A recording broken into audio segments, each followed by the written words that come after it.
Math mastery hub में आपका स्वागत है। बच्चों, आज हम यूपी बोर्ड एग्जाम 2024 में विज्ञान विषय प्रश्न पत्र संकेतांक 824 आईपी के सभी ऑब्जेक्टिव प्रश्नों को हल करेंगे। तो यदि अभी तक आपने चैनल को सब्सक्राइब नहीं किया है, चैनल को सब्सक्राइब कीजिए, वीडियो को लाइक कीजिए एवं अपने मित्रों को शेयर कर दीजिए ताकि आगे आने वाले सभी संकेतांकों के हल का नोटिफिकेशन आपको तुरंत प्राप्त हो सके। अब हम देखते हैं इसका पहला प्रश्न। पहले प्रश्न में दिया है, देख रहे हैं खंड आ बहुविकल्पीय प्रश्न उपभाग 1। पहले प्रश्न में दिया है कह किसी लेंस से वस्तु का प्रतिबिंब आभासी सीधा और वस्तु से छोटा बनता है। तो दिए गए विकल्प में देख रहे हैं अवतल लेंस, बी उत्तल लेंस, सी समतल लेंस और डी कह रहा इनमें से कोई नहीं। तो किसी लेंस से वस्तु का प्रतिबिंब आभासी सीधा और वस्तु से छोटा अवतल लेंस के द्वारा बनता है। तो इस दिए गए प्रश्न का विकल्प ए सही है। इसके बाद दूसरा प्रश्न है। दूसरे प्रश्न में दिया है, दूसरे प्रश्न में कह रहा है एक गोली दर्पण के वक्रता केंद्र तथा ध्रुव के बीच की दूरी 20 सेंटीमीटर है। तो दर्पण के ध्रुव से फोकस की दूरी होगी। तो यहाँ पर देख रहे हैं वक्रता केंद्र तथा ध्रुव के बीच की दूरी अर्थात वक्रता त्रिज्या 20 सेंटीमीटर है। तो ध्रुव से फोकस की दूरी अर्थात फोकस दूरी पूछ रहा है। तो फोकस दूरी वक्रता त्रिज्या की आधी होती है, तो 20 का आधा 10 सेंटीमीटर। तो इस प्रकार से प्रश्न नंबर 2 का ऑप्शन बी सही है। इसके बाद तीसरा प्रश्न है। तीसरे प्रश्न में दिया है कि ऊष्मा के किस घटना के कारण आकाश नीला दिखाई पड़ता है। तो प्रकाश की किस घटना के कारण, प्रकाश के प्रकीर्णन के कारण आकाश का रंग नीला दिखाई पड़ता है। इसमें हमारा ऑप्शन नंबर डी सही है। इसके बाद चौथा प्रश्न है। चौथे प्रश्न में दिया है, चौथे प्रश्न में कह रहा है एक लेंस की क्षमता +2 डायोप्टर है, तो इसकी फोकस दूरी सेंटीमीटर में कितनी होगी। तो लेंस की क्षमता 100/p 100/f होती है। तो यहाँ पर क्षमता दी है, फोकस दूरी पूछ रहा है, तो फोकस दूरी f बराबर मिलेगा 100/p। 100/p, p का मान +2 दिया है, 100/2 करेंगे तो 50 सेंटीमीटर। तो इस प्रकार से प्रश्न नंबर 4 का ऑप्शन ए सही है। इसके बाद पांचवा प्रश्न है। पांचवें प्रश्न में दिया है, पांचवें प्रश्न में कह फ्यूज तार को निम्नलिखित घरेलू विद्युत वितरण के किस तार के श्रेणी क्रम में जोड़ा जाता है। तो फ्यूज तार को घरेलू विद्युत वितरण के जीवित तार के श्रेणी क्रम में जोड़ा जाता है। तो यहाँ पर हमारा प्रश्न नंबर 5 का ऑप्शन सी सही है। इसके बाद छठा प्रश्न है।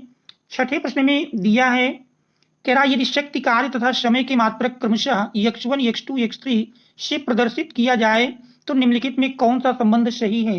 तो देख रहे हैं शक्ति कार्य और समय हम जानते हैं शक्ति अर्थात पावर p इक्वल टू होता है W/T। तो कह रहा शक्ति कार्य और समय के मात्रक, शक्ति का मात्रक x1 दिया है तो x1 इक्वल टू और कार्य का मात्रक x2 है और समय का मात्रक x3 है। तो इस प्रकार से x1 x3 equal to x2 के मिल जाएगा, x1 x3 equal to x2। तो इस प्रकार से हम देख रहे हैं ऑप्शन बी सही है। इसके बाद हमारा अगला प्रश्न है। अगले प्रश्न में दिया है प्रश्न नंबर 7।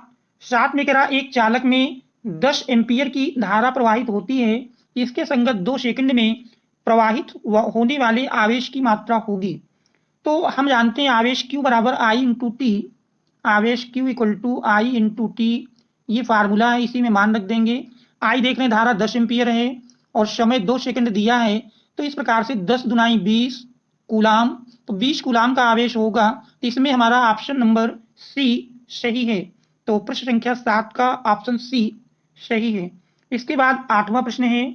8वें प्रश्न में दिया है, 8वें प्रश्न में क्या प्लास्टर ऑफ पेरिस का सूत्र है। तो प्लास्टर ऑफ पेरिस का सूत्र हम जानते हैं CaSO4 × ½ H2O होता है। तो इस प्रकार से प्रश्न 8 का ऑप्शन ए सही है। इसके बाद 9वां प्रश्न है। 9वें प्रश्न में दिया है क्या pH, हमारे 9वें प्रश्न में दिया है क्या pH मान 8.5 वाला विलयन होगा।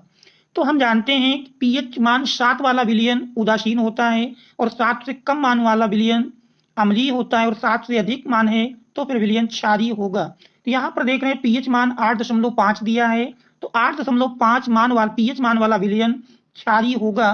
तो इस प्रकार से प्रश्न नंबर 9 का ऑप्शन ए सही है। इसके बाद 10वां प्रश्न है। 10वें प्रश्न में दिया है, हमारा 10वां प्रश्न है तेरा CH3 CH फिर CHO, CH में देख रहे हैं CH3 और एड है का IUPAC नाम होगा।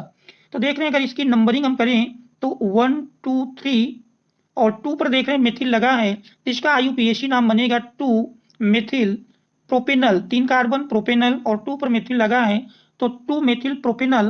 तो ये हम देख रहे हैं हमारा ऑप्शन नंबर सी पर दिया है। इस प्रकार से प्रश्न 10 का ऑप्शन सी सही है। इसके बाद 11वां प्रश्न है। 11वें प्रश्न में दिया है कि बाह्यतम कोश में 7 इलेक्ट्रॉनों वाला तत्व है, तो जिस तत्व के बाह्यतम कोश में 7 इलेक्ट्रॉन होंगे वो अधातु कहलाएगा। तो देख रहे हैं इसमें हमारा प्रश्न संख्या 11 का ऑप्शन ए सही है।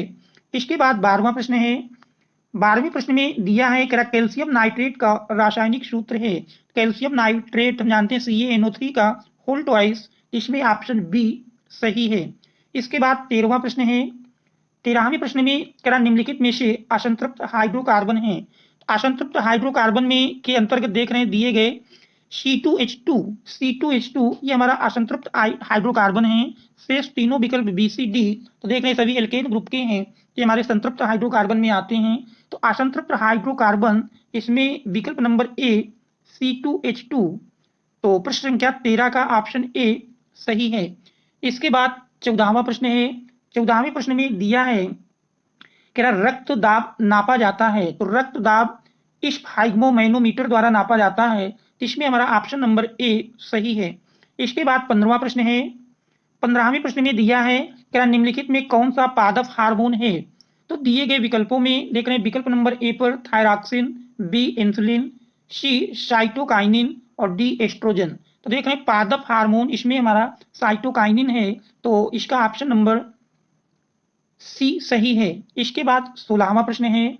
16वें प्रश्न में दिया है क्या एक लिंगी पुष्प है, तो दिए गए विकल्पों में ए गुड़हल, बी पपीता, सी सरसों और डी गुलाब। तो एक लिंगी पुष्प का उदाहरण पपीता है, तो इस प्रकार से प्रश्न 16 का ऑप्शन बी सही है। इसके बाद 17वां प्रश्न है। 17वें प्रश्न में दिया है क्या पुनर्जनन का उदाहरण है, तो पुनर्जनन का उदाहरण हाइड्रा है, तो इसमें हमारा ऑप्शन नंबर ए सही है। इसके बाद 18वां प्रश्न है। 18वें प्रश्न में दिया है क्या ओजोन परत का क्षरण निम्न में से किसके कारण होता है, तो ओजोन परत का क्षरण हम जानते हैं क्लोरोफ्लोरोकार्बन CFC के द्वारा होता है, तो इस प्रकार से प्रश्न 18 का ऑप्शन डी सही है। इसके बाद 19वां प्रश्न है। 19वें प्रश्न में क्या प्राकृतिक पारितंत्र है, तो ए नंबर में गमले, बी जल जीवशाला, सी खेत और डी वन। तो देख रहे हैं प्राकृतिक पारितंत्र का उदाहरण वन है, तो प्रश्न संख्या 19 का ऑप्शन डी सही है। इसके बाद 20वां प्रश्न है। 20वें प्रश्न में दिया है क्या आहार श्रृंखला में उत्पादक होते हैं, ए नंबर में देख रहे हैं चूहा, बी बिल्ली, सी खरगोश और डी करा हरे पौधे एवं नीले हरित शैवाल। तो इसमें देख रहे हैं विकल्प नंबर डी ये आहार श्रृंखला में उत्पादक कहलाते हैं, तो इस प्रकार से प्रश्न 20 का ऑप्शन डी हरे पौधे एवं नीले हरित शैवाल, तो ये इस प्रकार से इस प्रश्न का ऑप्शन डी सही है। तो बच्चों यदि अभी तक आपने चैनल को सब्सक्राइब नहीं किया है, चैनल को सब्सक्राइब कीजिए, वीडियो को लाइक कीजिए और मित्रों को शेयर कर दीजिए। और यदि किसी प्रकार का कोई सुझाव है तो उसे कमेंट्स के माध्यम से अवश्य दें। Thanks all of you for watching.